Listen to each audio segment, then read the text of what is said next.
I've been a journalist for about 25 years, and I was educated to lie, to betray, and not to tell the truth to the public. But seeing right now, within the last months, how far how the German and American media tries to bring war to the people in Europe, to bring war to Russia.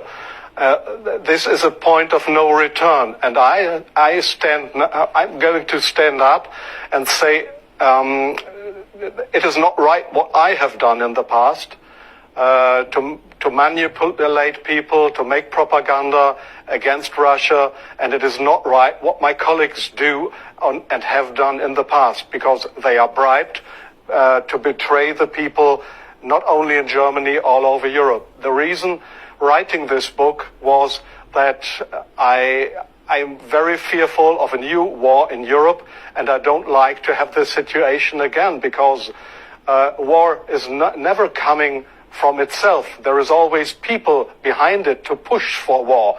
And this is not only politicians, this is journalists too.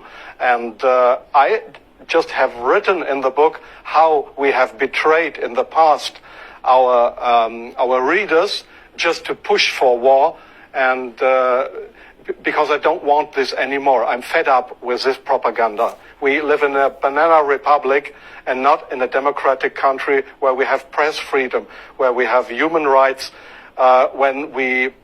If you see the German media, especially my colleagues who day by day write against the Russians, who are in transatlantic organizations and who are supported by the United States to do so, well, people like me, I became an honorary citizen of the state of Oklahoma in the United States. Just why?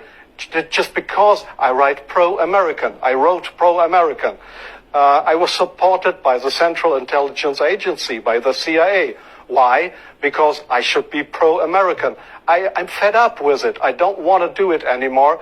And so I've just written a book not to earn money. No, it will cause a lot of trouble for me, just to give the people in this country, in Germany, in Europe, and all over the world, just to give them a glimpse of a view what goes up behind the closed doors. Yes, there is many examples for that. If we go just back to history, if you go into the year 1988, if you go to your archives, you will find in March 1988 there was in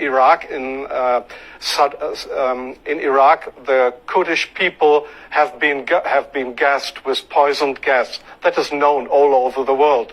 But in July 1988, they sent me to a town called Zubaydat, that is on the Iraqi-Iranian border. There was war. It was war between the Iranians and the Iraqis, and I was sent there to photograph how the Iranians have been gassed with poisoned gas, with German poisoned gas. You call it Lost and Zarine, mustard gas, made by Germany. They have been gassed, and I was there to make photographs how these people have been killed by poisoned gas from Germany. When I came back to Germany, there was just one small photo in a newspaper, in the Frankfurter Allgemeine, and there was one small article not writing how impressive, brutally, how unhuman, how terrible it was to kill decades after the end of the Second World War, people with German poisoned gas.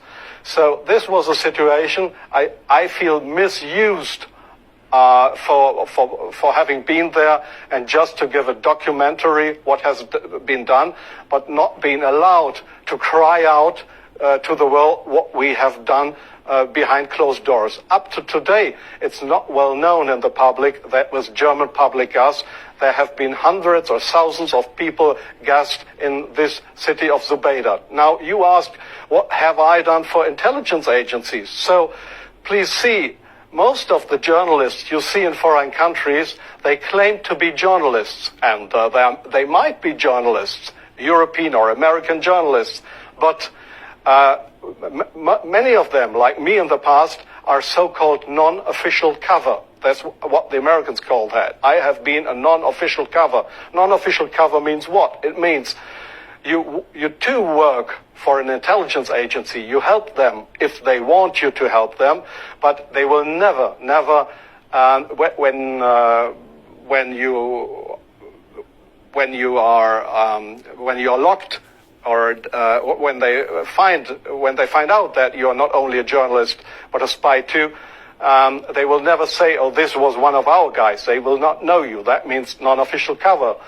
So I have helped them in several situations, and I feel ashamed for that too now. Like I feel ashamed that I have worked for a very recommended newspaper like the Frankfurter Allgemeine, because I was bribed by billionaires. I was bribed by the Americans not to report exactly the truth, but I just imagined in my car while I was driving to this interview. I just tried to work out in my brain what would have happened if I would have written a pro-Russian article in the Frankfurter Allgemeine. Well, I don't know what would have happened, but we were all educated to write pro-European, pro-American, but please, not pro-Russian.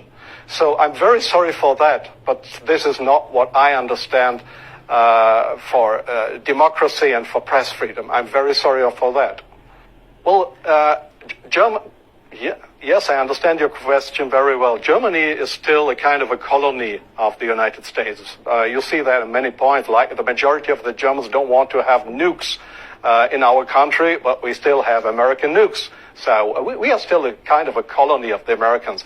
And being a colony, it is very easy to approach young journalists through what is very important here is transatlantic organizations. All journalists from really respected and recommended big German newspapers, magazines, radio stations, TV stations, they are all members or guests of those big transatlantic organizations. And there, in these transatlantic organizations, you are approached to be pro-American, and there is nobody coming to you and saying, "Well, we are the Central Intelligence Agency. Would you like to work for us?" No, this is not the case how it happens. What they do, these transatlantic organizations, is they invite you for seeing the United States. They pay for that. They pay all your expenses and everything. Remember that the German Foreign Intelligence, Bundesnachrichtendienst, it is just a sister organization of the Central Intelligence Agency. It was founded by the American Intelligence Agency. So one day, the BND, this German Foreign Intelligence Agency, came to my office at the Frankfurter Allgemeine in Frankfurt. And they wanted me to write an article